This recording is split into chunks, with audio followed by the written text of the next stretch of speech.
Alors, du coup, vous m'entendez. Du coup, je vais enchaîner sur les parcours, les infirmiers de parcours, et dans la continuité de ce que Claire Delorme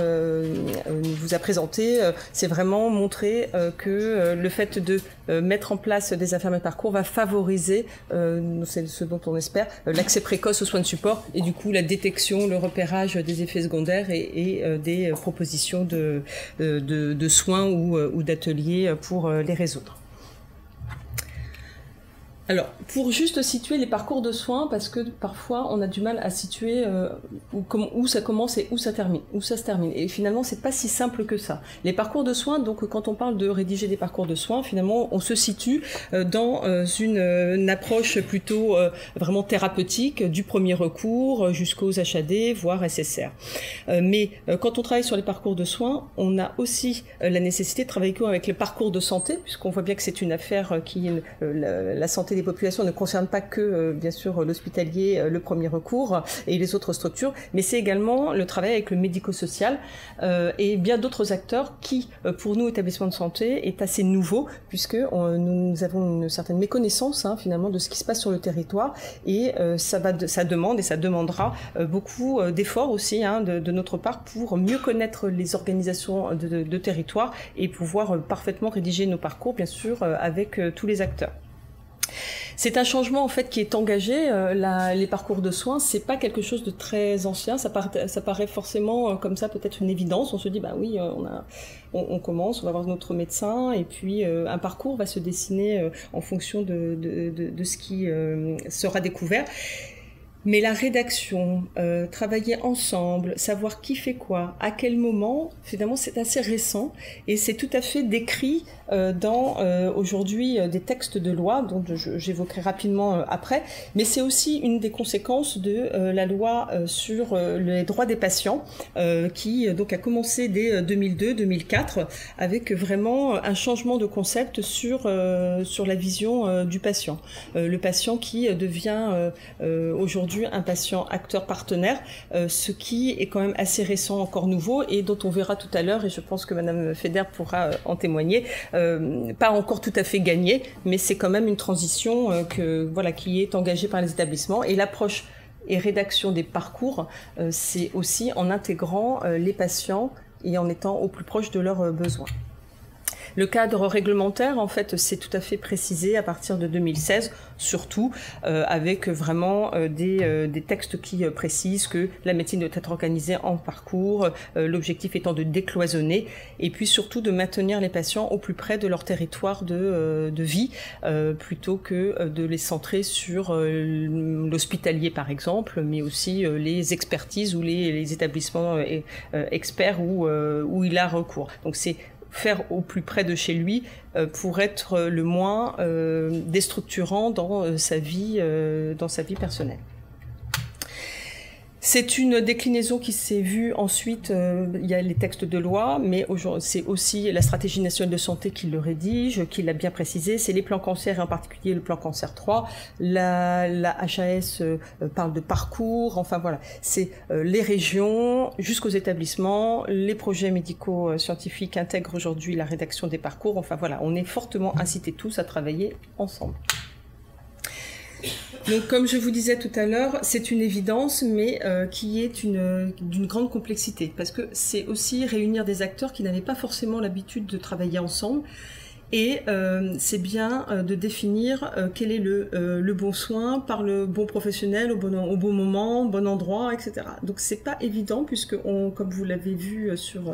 là, les 20 dernières années, les patients restent de moins en moins hospitalisés, sortent de façon plus courte après un acte thérapeutique, voire ne sont plus hospitalisés. Donc ça nécessite une coordination, une parfaite coordination avec les acteurs du territoire. Donc tout ça, ça veut dire travailler ensemble, mais c'est apprendre à se connaître. Donc ça semble une évidence, mais ce n'est pas simple dans la mise en place. Et comme on le disait aussi, c'est l'intégration des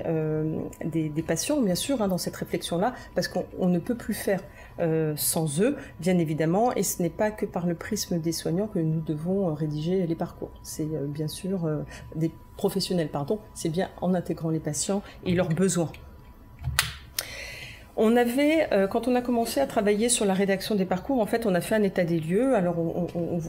je vous projette juste un parcours, en fait, qui témoigne. Donc, c'est un parcours sain qui s'est déroulé sur 10 mois de prise en charge. Finalement, un parcours dit simple, qui n'a pas été un parcours complexe, qui aurait pu encore intégrer d'autres professionnels au sein de l'établissement. Et là, comme vous pouvez le voir, en fait, toutes les flèches correspondent à une venue au centre. Alors que ce soit pour une consultation, un acte thérapeutique, une chirurgie, une hospitalisation. Et en fait, ce schéma-là a été pour nous une grande prise de conscience parce que ça a quand même montré la complexité, le nombre d'intervenants autour du parcours, les problèmes de coordination, là, on peut que le comprendre. Et puis cette accélération, on le voit bien, finalement, là, la patiente, donc on était en post-chir là, tac, tac, là on est sur de la chimiothérapie, et puis là on a des soins de support intégrés avec la radiothérapie sur la fin. Donc on comprend aussi ce sentiment d'abandon qui peut souvent être témoigné des patientes parce que vous voyez tout s'accélère, on est dans un délai très contraint, il y a énormément d'intervenants et d'un seul coup voilà, on est sur un suivi qui va être organisé à 3 mois et donc d'un seul coup voilà, ce rythme qui avait été donné n'existe plus. Alors, tant mieux, ça veut dire qu'on est sorti de la phase thérapeutique, mais c'est vrai que c'est une attention dans le PPAC que l'on a. Les parcours, comme on l'a dit, en fait, ce qui nous a importé, ce qui a été notre préoccupation, c'était vraiment de répondre en premier lieu, bien sûr, aux besoins des patients, mais c'était aussi anticiper les difficultés et les besoins en soins de support. Donc, la réflexion et le positionnement de temps formalisés à certains moments du parcours, on les a construits comme ça, avec des questionnaires, des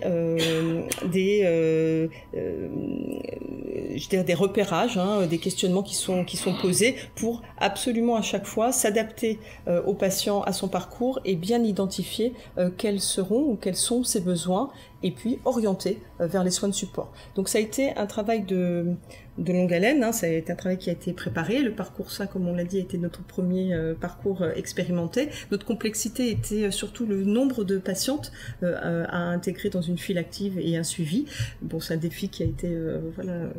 relevé. Et voilà, aujourd'hui, je pense qu'on a quelque chose qui est bien structuré, mais pour lequel il faut qu'on aille beaucoup plus loin, puisque maintenant que l'on a une structure solide, des temps formalisés, et on voit que ça répond en partie, je pense, et j'espère, aux besoins des patients, il va falloir qu'on ait des indicateurs qualité et qu'on voit comment on intègre l'expérience aussi des patients, et vous le verrez tout à l'heure avec une présentation d'un cas. Et puis, quand Madame Federbe aussi pourra témoigner tout à l'heure, donc notre patiente expert que nous avions accueillie en stage, elle pourra aussi témoigner sur le parcours sain puisqu'elle a été stagiaire sur ce parcours particulièrement. Juste pour dire que les évaluations, en fait, les temps qui ont été identifiés sur le parcours, c'est ce qu'on voyait en fait en T1, T2, T3, T4, c'est des temps formalisés avec les infirmiers, en sachant qu'en cas de besoin, il y avait possibilité bien évidemment de revoir les patients. C'est à ces moments-là, en fait, ce qui était identifié, parce qu'il y a une chirurgie à un moment donné, si elle a lieu, bien sûr, s'il y a une chimiothérapie, s'il y a de la radiothérapie, derrière, il faut qu'on analyse aussi le contexte aussi socio-professionnel, la complexité physique, les douleurs, les pertes de poids, l'hygiène, les conditions familiales, parce que parfois, on a aussi des ruptures en cours de traitement. Enfin, tout ça est à prendre en compte pour, encore une fois, accompagner au mieux les patients. Donc, c'est une multiplicité, en fait, d'intervenants qui, du coup, nous impose aujourd'hui d'avoir une coordination vraiment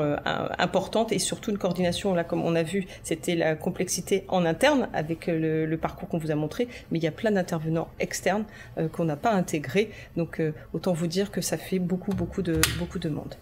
Juste pour vous dire que voilà, sur notre outil de gestion dossier patient, nous avons intégré des questionnaires et avec des outils qui permettent en fait d'avoir la trace en fait des entretiens et de transmettre aux autres équipes. Et puis, pour terminer rapidement, c'était pour vous montrer sur le parcours sain,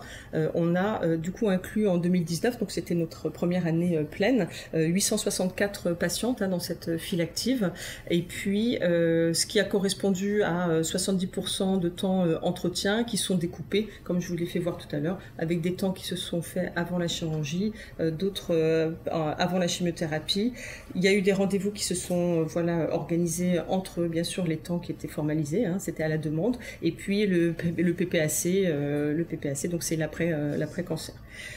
Il y a des entretiens téléphoniques et on voit quand même que ça prend un certain temps. En fait, on a organisé une permanence et on a beaucoup d'appels, alors que ce soit les patientes elles-mêmes, mais également des professionnels de ville, voilà, qui ont des questions sur le traitement ou les suites. Voilà, tout ça pour vous dire que, comme on l'a exprimé, on a commencé par le parcours sain, on est en train de travailler et de rédiger les parcours VADS, donc c'est les voies aéro-digestives supérieures, et puis la neuro-oncologie. Donc il y a d'autres parcours encore sur l'année 2020 avec le digestif, l'uro et la gynéco. Et puis on espère, c'est fin 2021, avoir l'ensemble de notre parcours qui soit rédigé. La réflexion entamée entre tous les responsables et puis les acteurs de vie sur chaque parcours pour bien décider qui intervient à quel moment et comment.